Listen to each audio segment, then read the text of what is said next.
Você sabe a importância de calar a boca? Você tem ideia de quantas pessoas já arruinaram a própria vida, o próprio futuro, as oportunidades que tiveram ou os próprios sonhos por simplesmente não saberem ficar com a boca fechada? Há quem se empolgue demais ao estar feliz, abrindo todos os seus planos, compartilhando cada detalhe de suas vidas, e depois, quando as coisas falham, ficam sem entender o motivo de ter dado errado. Ou os que perdem a cabeça em um momento de raiva e frustração e acabam falando o que não devia. A chave para mudar isso é aprender a manter a boca fechada. Zenão de Sítio, o fundador do estoicismo, dizia que temos duas orelhas e uma boca por uma razão: deveríamos ouvir o dobro do que falamos. Aprenda a calar a boca. Desde o momento em que nascemos, somos incentivados a nos expressar, e nossas primeiras palavras são comemoradas por nossos pais ou por quem se torna nossos responsáveis. No entanto, poucas vezes na vida aprendemos que o silêncio também é uma poderosa forma de comunicação.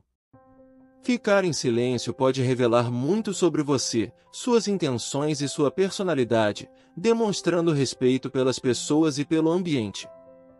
Isso pode chamar mais atenção do que falar sem parar ou tentar convencer alguém que não deseja ouvir. Quando você fala demais, especialmente sem propósito ou clareza, você diminui seu poder, e em vez de passar a impressão de autoridade, de quem domina o assunto, você causa o efeito contrário, levando os outros a respeitá-lo menos e a desvalorizá-lo. Quando você trocar a vontade de falar pelo desejo de ouvir, você virará a chave para o seu crescimento pessoal acontecer. Em nossas relações sociais podemos aplicar as virtudes estoicas da temperança e da sabedoria para melhorar e minimizar muitos dos nossos problemas de relacionamento. Considere o caso do Lucas e do Tiago, ambos vendedores com abordagens diferentes. Um fala pelos cotovelos, e outro prefere ouvir mais.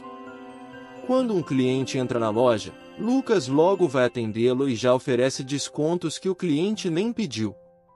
Isso faz com que Lucas ganhe menos comissão. Muitas vezes, o cliente nem queria desconto e estava pronto para comprar, mas Lucas fala tanto que acaba fazendo o cliente desistir da compra. Tiago, por outro lado, sabe como vender mais e ganhar mais. Ele também atende os clientes rapidamente, mas faz diferente. Ele escuta mais e fala na hora certa. Tiago faz perguntas inteligentes para descobrir o que o cliente realmente precisa. Assim, ele consegue vender o que o cliente quer e fechar muitos negócios. Como vendedor, o segredo é falar menos e escutar mais o que o cliente quer. Ouvir mais do que falar não apenas beneficia as vendas, mas também pode ser aplicado a outros aspectos da nossa vida. Um exercício simples, para você refletir hoje: se lembre de 3 coisas que você perdeu na vida. Por que você não calou a boca? Por que você poderia ter ficado quieto e não conseguiu se conter? Assim como a pessoa desenvolveu o hábito de falar demais e ser um falador compulsivo, ela pode desenvolver o hábito de aprender a ouvir. Como? Falando menos. O estoicismo nos ensina o autodesenvolvimento e o treino mental, para que consigamos ouvir o dobro do que falamos. Para isso acontecer, você precisa se conscientizar de que quanto mais você fala, mais você se enfraquece, quanto mais você ouve, mais você se fortalece. Por exemplo, se Carlos usasse a temperança, ele não sairia oferecendo descontos logo de cara. Ele aprenderia a esperar um pouco, ver o que o cliente realmente quer antes de falar. Temperança é como ter um controle remoto para nossas reações. Ela nos diz para não exagerarmos, nem em falar demais, nem em agir por impulso. E a sabedoria é como ter um mapa que nos mostra o melhor caminho a seguir. Ela nos ajuda a entender quando e como agir ou falar. Alex já está nessa onda. Ele escuta o cliente, faz perguntas inteligentes e só depois oferece o que o cliente precisa. Ele utiliza a sabedoria para entender o momento certo de falar. Um exercício prático que podemos fazer para nos ajudar a falar menos, ter temperança e sabedoria é a ancoragem. A ancoragem é uma técnica poderosa para criar e fortalecer associações mentais entre estímulos externos e respostas internas. Se uma pessoa tem medo de barata, por exemplo, só de ouvir a palavra barata já fica aterrorizada e aflita. Isso porque ela criou através da palavra um sentimento de horror. O mesmo com coisas positivas. Pense em um chocolate, por exemplo. Se você gosta, sua boca deve ter salivado agora. Isso pode nos ajudar a criar associações mentais que encorajam o silêncio. Comece escolhendo uma âncora, seja um objeto físico como um elástico de pulso ou colocar no fundo da tela do seu celular. Fale menos. Toda vez que você pegar o celular ou olhar para esse elástico, você estabelece uma conexão entre a âncora e um sentimento de silêncio. Dessa forma você ensina seu cérebro a associar esse estímulo com o estado de calma e silêncio. Faça isso várias vezes para pegar o jeito. Depois, quando estiver numa conversa e sentir vontade de falar demais, use seu lembrete. Isso vai te ajudar a parar, respirar e escolher ouvir em vez de falar.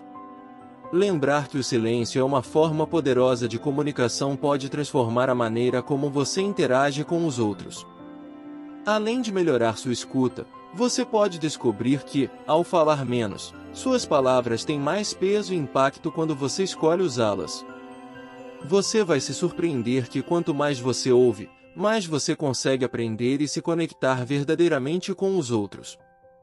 Se lembre sempre disso, o silêncio é seu primeiro idioma. Aprenda a dominá-lo. Não conte seus planos. Senta aqui, deixa eu te contar sobre meu projeto. Amigo, estou quase decidido a começar isso e aquilo. Ainda não está 100% confirmado, mas vou compartilhar com você. Compartilhar seus sonhos e projetos antes de torná-los realidade pode parecer uma forma de buscar apoio e motivação, mas acaba sendo um tiro no pé. Algo que os psicólogos descobriram ao longo do tempo é que as pessoas que gostavam de falar muito sobre seus planos antes de agir, são as que menos realizam o que tinham planejado. Pessoas que anunciam seus planos de abrir o seu próprio negócio, mudar de hábitos, escrever um livro ou conseguir um novo emprego, acabavam permanecendo paradas na vida por muito tempo sem evoluir ou realizar nada do que tinha comentado. Isso porque ao contarmos nossos objetivos, nosso cérebro libera um hormônio de satisfação e nos sentimos tão bem, quanto se estivéssemos, de fato, realizado. Isso pode diminuir sua motivação para realmente ir atrás e fazer acontecer. Se você quer alcançar suas metas, guarde para si mesmo essa informação e se preocupe em dar o primeiro passo para concretizá-las. Além disso, Marco Aurélio, um dos mais famosos imperadores romanos e filósofo estoico, nos alertou que quando confiamos em alguém, sem antes saber se essa pessoa é digna de confiança, o erro de ingenuidade é nosso. Algumas vezes quando contamos nossos planos, até inconscientemente as pessoas podem nos sabotar. Elas podem criticar ou desencorajar suas ideias, subestimar sua capacidade ou até cruelmente apontar todos os seus defeitos. O que nos leva, frequentemente, a duvidarmos de nós mesmos e, com facilidade, trocamos nossos planos e projetos pelas opiniões negativas dos outros. Entenda que não tem como crescer em qualquer lugar no mundo sem ser odiado por aqueles que estão parados. Quando você se mantém em silêncio, as pessoas ficam sem saber quais seus próximos passos. E ninguém sabota o que não sabe que existe. Sêneca, estadista e filósofo estoico, escreveu, em suas cartas sobre a amizade, sobre a importância de escolher cuidadosamente a quem confiar seus sonhos. Um verdadeiro amigo, segundo ele, é alguém que sinceramente torce pelo seu sucesso e com quem você pode compartilhar seus planos sem medo. No entanto, nem todas as pessoas, algumas vezes até as mais próximas, são assim. Por isso, a importância de não cairmos no erro da ingenuidade e aprender a avaliar o caráter de quem é digno de confiança.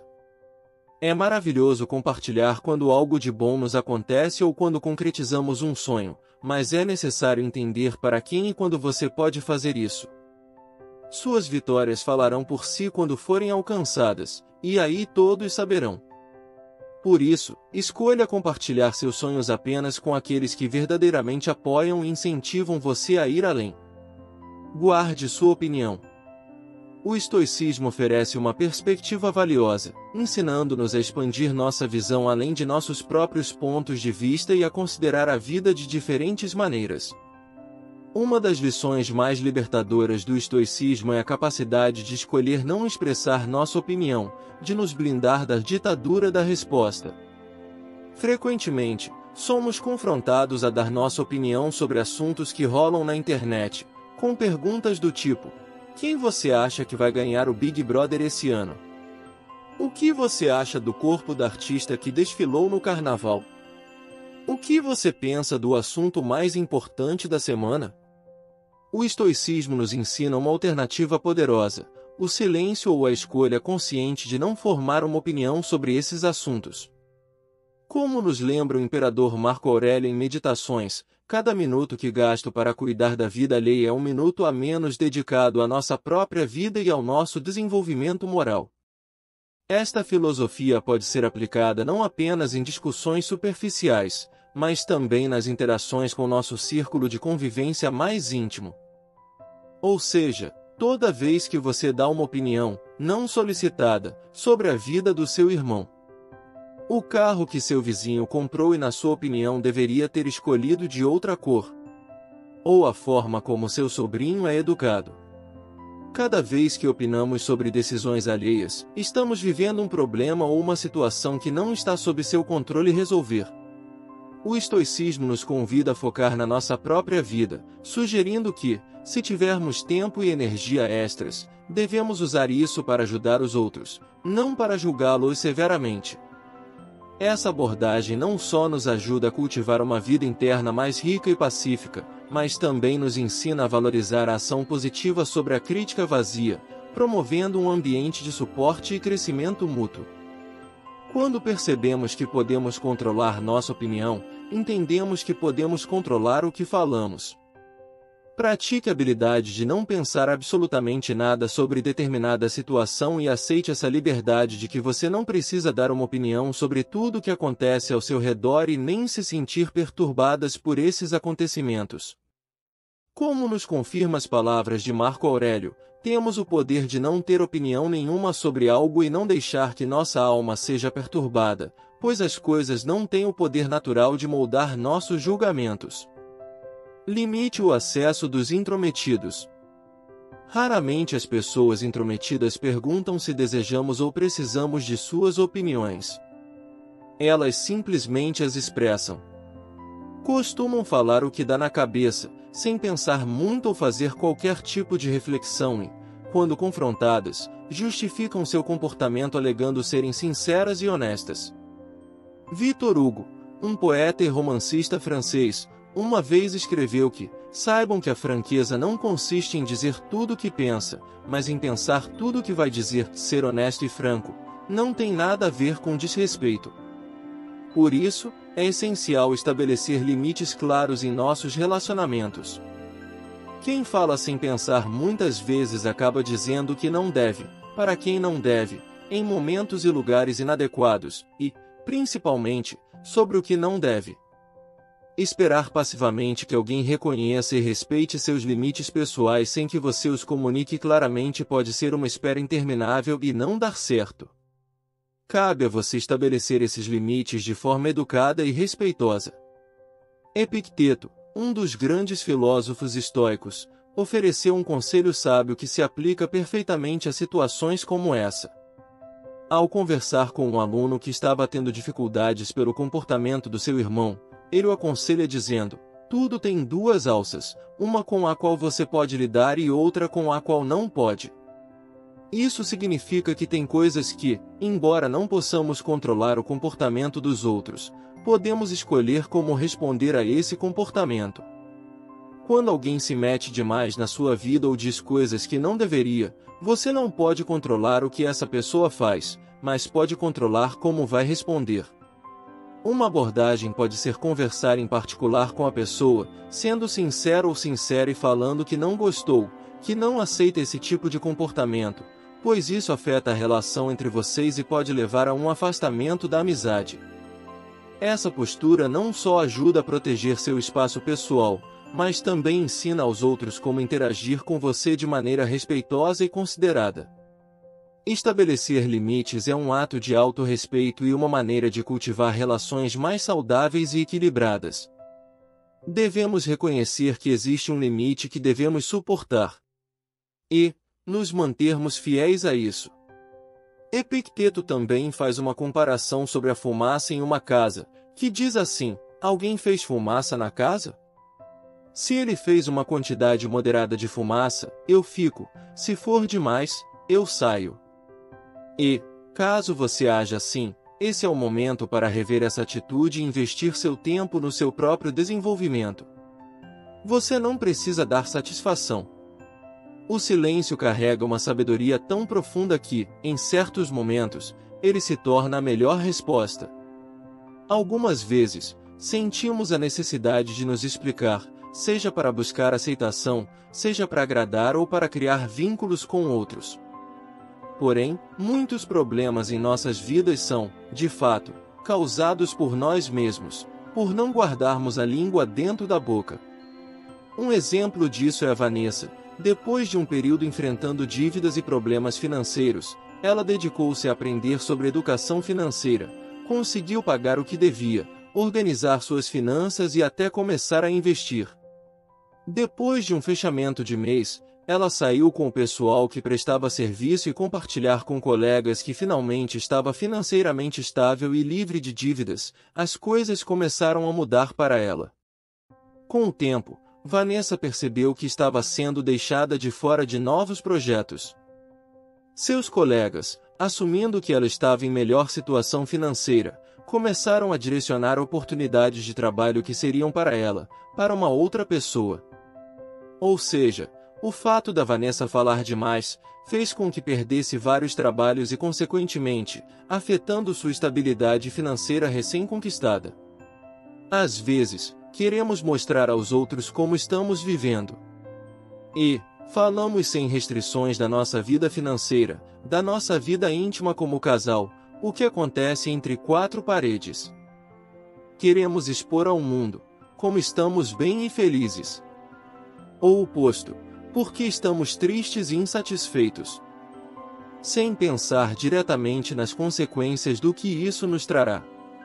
Epicteto dizia: se beberes água, não digas por tudo e por nada que bebeis água. Isso quer dizer que não é necessário falar sobre tudo o que fazemos na vida para os outros. A ideia é que a gente deve viver de forma simples e verdadeira, sem precisar da aprovação ou do reconhecimento dos outros. Neste sentido, Epicteto nos ensina a importância de manter algumas coisas só para nós e não compartilhar cada detalhe da nossa vida, mostrando que ser discreto e guardar para si certas escolhas pode ser uma forma de fortalecer nosso caráter. Você não precisa sempre explicar suas ações. Às vezes, ficar quieto é a melhor resposta. Nem falar pouco nem falar demais é o ideal. O equilíbrio é a chave. Falar pouco pode fechar portas, pois as pessoas podem pensar que você não está interessado ou envolvido. Por outro lado, falar demais pode tornar alguém cansativo e até levar a situações indesejadas, como no caso da Vanessa. Portanto, buscar o meio-termo é essencial. É importante saber quando falar e quando manter o silêncio, equilibrando a nossa vontade de nos expressar com a sabedoria de manter certas coisas para nós mesmos. Isso nos ajuda a construir relações saudáveis e a evitar problemas desnecessários. Não fale emocionado. Existe uma história menos conhecida sobre Platão onde, diante de uma situação que o deixou muito irritado, ele percebeu que estava tão emocionado que não conseguiria lidar com o problema de forma justa. Então ele pede ao seu servo para resolver a questão.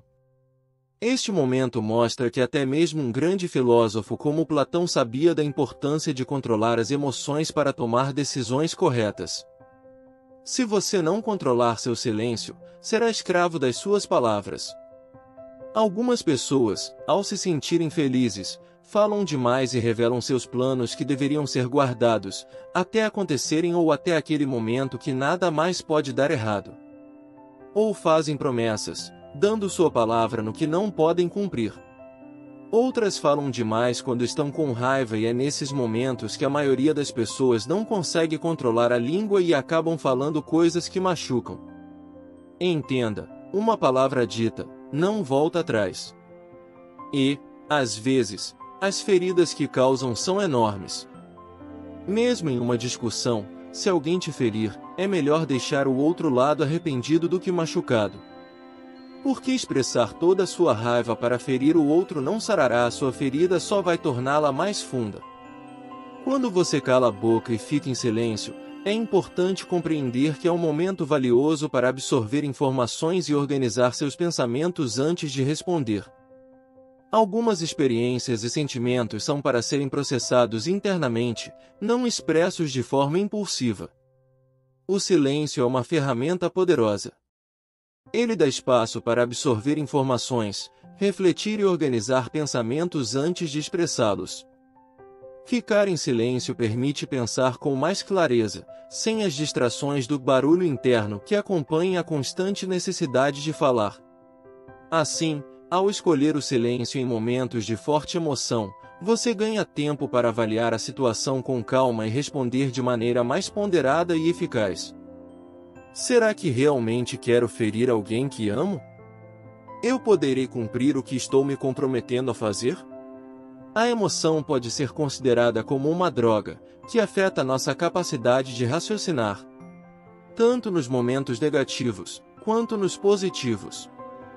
Se não tivermos autocontrole, seguimos por aí, completamente alterados por nossas emoções e cedendo a todos nossos impulsos emocionais. Quando praticamos o silêncio, temos meios para entender nossos próprios pensamentos e emoções, levando a um maior crescimento pessoal e espiritual. Crescer em silêncio usando o estoicismo é uma jornada de autoaperfeiçoamento que nos ensina o valor de calar a boca, ouvir mais e refletir profundamente antes de agir. Confesso que essa é uma das práticas de estoicismo mais difícil para mim, mas o tamanho da dificuldade também representa o tamanho do benefício em nossas vidas. Eu já perdi muitas coisas na vida, por simplesmente não saber calar a boca. Por isso, espero, de coração, que esse vídeo e o conhecimento estoico tragam essa prática para a sua vida. Espero que essas dicas tenham sido úteis para vocês. Se gostaram do conteúdo, não se esqueçam de curtir, compartilhar com seus amigos e seguir o canal para mais dicas de relacionamento saudável. Lembrem-se, um relacionamento feliz e saudável é construído com amor, respeito e dedicação mútua. Obrigado por assistirem e até o próximo vídeo.